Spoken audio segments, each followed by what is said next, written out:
சதீஷ் வந்து ஒரு இடத்துல இருக்கான். அது எந்த இடம்? சர்ப்ரைஸ். என்னடா அறந்த வாளு. ஐயோ இங்க ஏதோ ஒண்ணுமே போடலையா? ஓட்டுருக்கியா? சரி இன்னைக்கு ஃபாதர்ஸ் டே. உங்க அப்பாக்கு என்ன சொல்ல விரும்புற? என் தம்பிக்கு கிஃப்ட் வாங்கி தர போற. என்ன கிஃப்ட் டி? சரி அப்புறம் அவரை பத்தி எதனா ஒரு 2 லைன் சொல்லு. அப்பாவை பத்தி.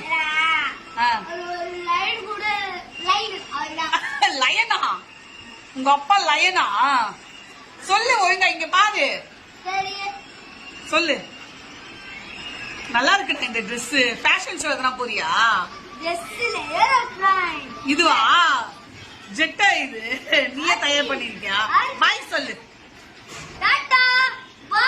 எங்க போற ஜெட்ல? யார?